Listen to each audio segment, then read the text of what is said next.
Known as a relentless crusader, bearing titles such as the Will of God and the Judge of Hell, Gabriel stands as a supreme archangel,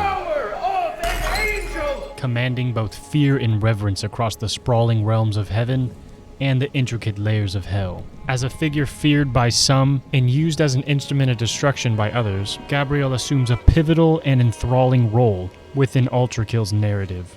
Gabriel is a paradoxical character who stands as both the main antagonist and the narrative's central protagonist. This archangel, renowned as the Will of God, wields power that resonates throughout the heavens and hell itself, commanding respect and terror in equal measure. His efficiency in executing the Council's will is a testament to his unmatched might. Gabriel's enigmatic appearance is initially unveiled in the eerie depths of the Limbo Layer, where souls who never learned the will of God are eternally imprisoned. Amidst the desolation, one can stumble upon the skeletal remains of an unfortunate soul left to rot in this barren realm. Nearby, a cryptic story emerges, shedding light on the fate of those forgotten souls and offering a tantalizing hint into the identity and purpose of Gabriel himself. My mind is adrift with eternal torments, lurid vistas painted in insidious tones, hollow walls that scream to the touch. A mocking song plays at all hours. Even the songs of birds are fake, all reminders of my enduring damnation. Gabriel, my dearest friend, in endless penance I have awaited your embrace into heaven. I have been so faithful, accepting of my fate, but to what end? What punishment is this? That I am to bear the keys to my own doom with no hope of salvation. These skulls sneer their devilish grins, voices chattering, tempting me to take the plunge deeper into hell. I won't do it.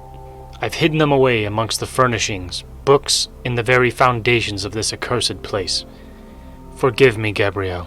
Gabriel's character is revealed to us in the lust layer of hell, where we learn that he is unrelenting in his execution of divine justice under the Council's command. The previous judge of hell was a colossal husk known as King Minos, who was responsible for determining which layer of hell damned souls would be sentenced to, even during his own punishment within the lust layer. However, with the news of God's disappearance spreading throughout the layers of hell, King Minos seized control of the lust layer, igniting what would later be called the Lust Renaissance. He freed all the souls damned there from their eternal torment. In the eyes of the Council, this act went against the will of God, prompting them to dispatch Gabriel to eliminate King Minos and reinstate eternal punishment upon the souls. Gabriel's merciless nature when acting as the instrument of God's will is strikingly evident in this confrontation with King Minos, resulting in the king's demise. For successfully ending the Lust Renaissance, Gabriel was appointed the new Judge of Hell. Subsequently, Gabriel was directed to quell a new uprising in the fourth layer of hell, the Greed Layer, led by the cunning King Sisyphus. Sisyphus, through covert maneuvering, assembled an army that, upon learning of God's disappearance, launched an attack, successfully overtaking the Greed Layer of hell. Gabriel, drawing upon his extensive combat experience, managed to squash this insurrection orchestrated by King Sisyphus by leading an army of angels. Throughout these trials, Gabriel's faith in the counsel of God's will remained steadfast, as he believed himself to be the true righteous hand of the Father. In heaven, Gabriel was beloved for his divine power, charismatic personality, and successful execution of God's will. However, what the heavenly inhabitants were unaware of was Gabriel's hidden flaws. He harbored narcissistic and arrogant tendencies that remained concealed beneath his divine facade. Following the fall of mankind, as the blood machines began to infiltrate the depths of hell, the Council entrusted Gabriel with the crucial task of eradicating these machines to safeguard the fragile equilibrium between the kingdom of heaven and the layers of hell. Gabriel's pride swelled due to his extensive track record of effectively carrying out God's will. Yet, for the first time, his unwavering faith faced its ultimate challenge when he confronted the formidable presence of a supreme blood machine. Machine, turn back now. The layers of this palace are not for your kind. Turn back, or you will be crossing the will of God.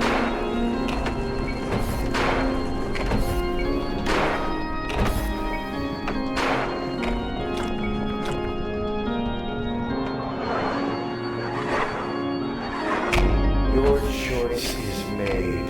As the righteous hand of the Father, I shall rend you apart, and you will become inanimate once more.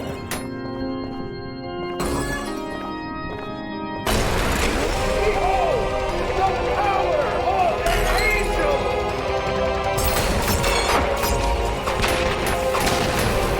You defy the might!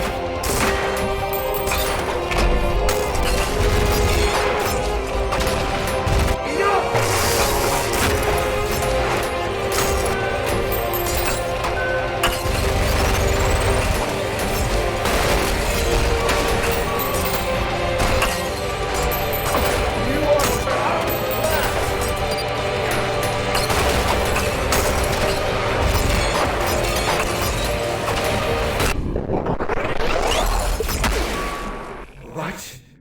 How can this be? Bested by this thing? You insignificant fuck! This is not over! May your woes be many and your days few. Gabriel's once formidable ego was utterly shattered by the malevolent machine, and upon returning to the kingdom of heaven, he received no quarter from the council. Disgrace, humiliation, unseemingly and unwelcome at the feet of the council. Their eyes ablaze with bitter resentment, glaring through Gabriel's wounds of body and soul, bore outward for all to see. Has this one abandoned the way of our Creator? It is unworthy of its holy light. The Father's light is indomitable. This one sees fit to squander it. The words resonate in Gabriel's limbs, coursing through as lightning upon wire, a searing hiss that would strike lesser deaf and blind. The holy light within him, an unstoppable storm of divine fury. Insurmountable for mere objects. This he knew. Holy Council, my devotion to our Creator is absolute. I have never strayed from the will of the Father, but a machine? You dare imply the might of the Father could be shaken by mere objects? Impossible. Heresy. Unspeakable. Heresy. Heresy. Silence. Your treachery will not be tolerated. As punishment, the Father's light shall be severed from your body. You have 24 hours before the last of its embers die out. And you with them. Prove your loyalty. Unmake your mistakes. As the light was ripped from his being, Gabriel's screams were silenced in the hiss of gospel, in praise of God. A boiling anguish to which even the fires of hell could not compare. Through the blaze of torment, a single burning hatred was forged anew. If the machines seek blood, he would give it freely. And with such fury, even metal will bleed.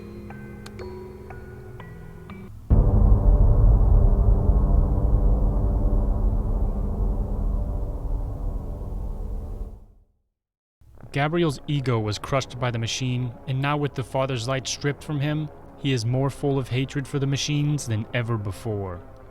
Demoted from Judge of Hell, Gabriel is now known as the Apostate of Hate, an apostate due to the council accusing him of betraying the will of God, and for the burning rage he holds against the machines for failing to execute the will of the Father. During this period, Gabriel's faith was fragile and wavering. However, it was not until his faithful encounter with the blood machine for the second time that it would ultimately be shattered. Their paths converge in the sixth layer of hell, the realm of heresy, There, amidst the foreboding shadows and cries of damned souls, the two adversaries would face off once again, testing Gabriel's resolve to its ultimate limits.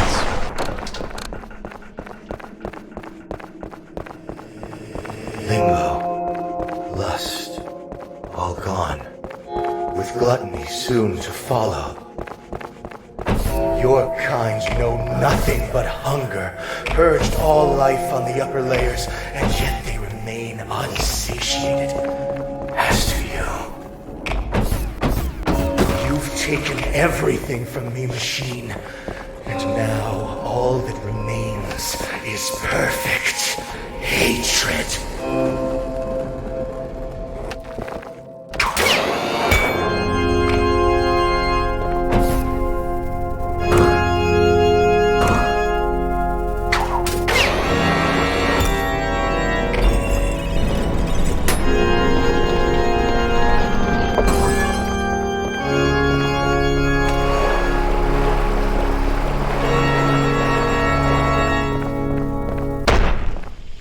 Machine, I will cut you down, break you apart, splay the gore of your profane form across the stars. I will grind you down until the very sparks cry for mercy. My hands shall relish ending you here and now.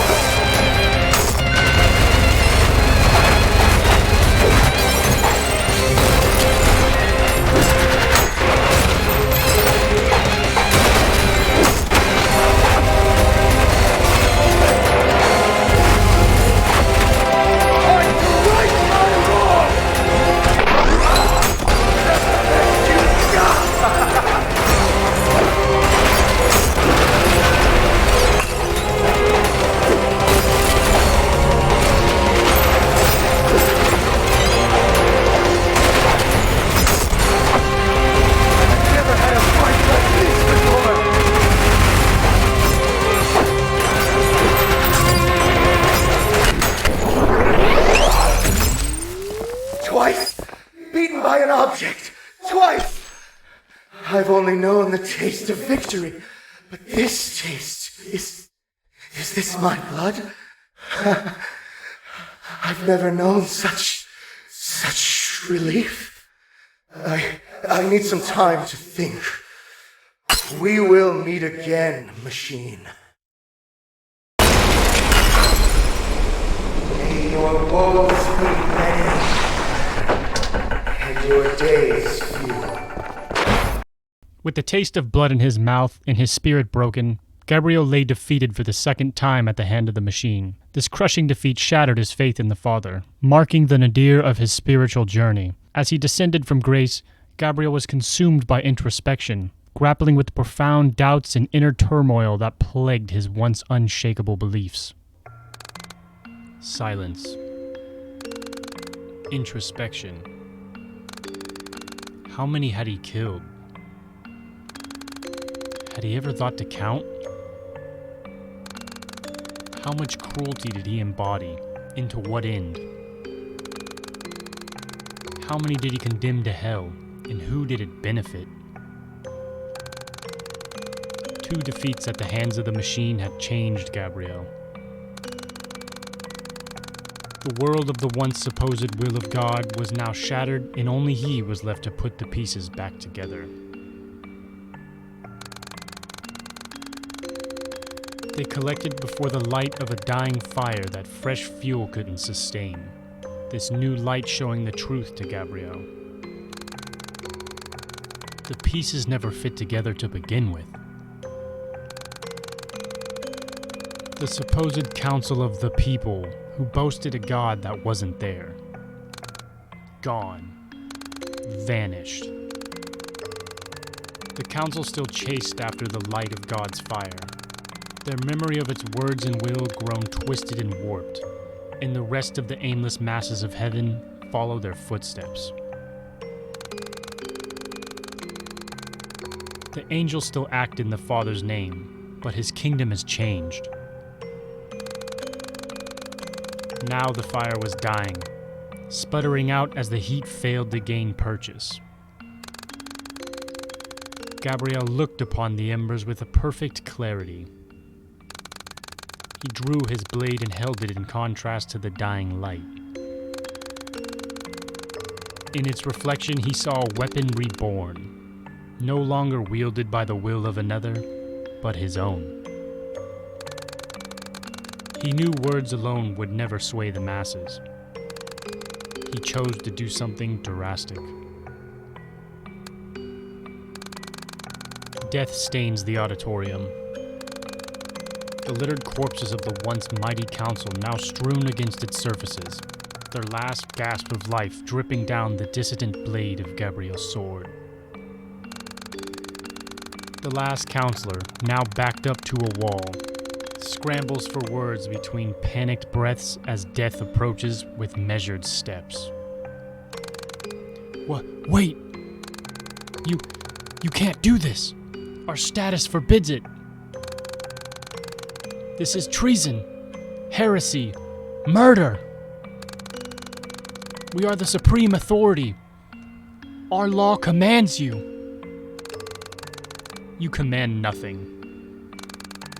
Your words hold no power over me or anyone else. Lest you truly believe you can talk my blade back into its sheath. But the people are on our side. The citizens of heaven know that we are just. The masses only follow you out of fear and desperation. I will show them there is nothing to be afraid of, for there is no species nor origin, vested rank or holy status that will stop the sharp edge of my sword. We all bleed the same blood, and the cushions of your thrones have made you weak and impotent. Please, Gabriel, see reason. The council follows the will of the Father. You seek to go against our Creator. Face it, brother. God is dead. The fire is gone. You're chasing phantoms. Gabriel's silhouette now towers over the counselor, his shadow cast upon a soon lifeless corpse. He raises his sword for the final cut as the crying mess on the floor stampers out its final feeble argument. But the Father's light! Without me, you cannot hope to reconnect with it. If you kill me, you'll be dead in a matter of hours. I know. A clean, silent cut glides through the counselor's neck, severing his spine with elegance and ease. His head falls upon the marble floor. The rest of his body follows soon after. Bereft of status, but brimming with purpose, Gabriel gave a final message to the angels amassed at the gates of the auditorium before leaving heaven for the very last time. His arm outstretched, without a word, the people saw. In the silence, the message rang out to the far ends of the cosmos. Betraying the very council to which he had once sworn unwavering devotion, he methodically cut them down one by one, just as he had done so many before in the name of God. But to Gabriel, God was now a falsehood, a manipulative lie to control others. Perhaps it was the realization that drove him to eliminate the council, driven by a desire to liberate the inhabitants of heaven from their predetermined roles, offering them the same relief he had felt when he was defeated the second time. The immense burden placed upon Gabriel's shoulders by the kingdom of heaven and the council must have felt like the weight of the world. And once his faith crumbled, so did his obligation to be the supreme archangel of the heavenly realm. The conclusion of Gabriel's story has yet to be unveiled, and will be in ULTRAKILL's third and final act, where we will witness the full extent of his transformation and the consequences of his actions. There are still many things undiscovered about Gabriel. In the third and final act, I'm sure we'll reveal many of them. One of such is if his swords hold any significance within the world, his sword being justice and his other sword being splendor. Will Gabriel find inner peace by losing his faith and losing his obligation to serve the heavenly realm? Or will he be drove to absolute insanity without a beacon of light to guide his way? This is part 1 of 2 for Gabriel lore videos. If you're interested in more Ultrakill lore, subscribe to the channel and check out my homepage. Thank you for watching the video, and we'll certainly hope you enjoyed, and I hopefully will catch you guys in the next video. Peace.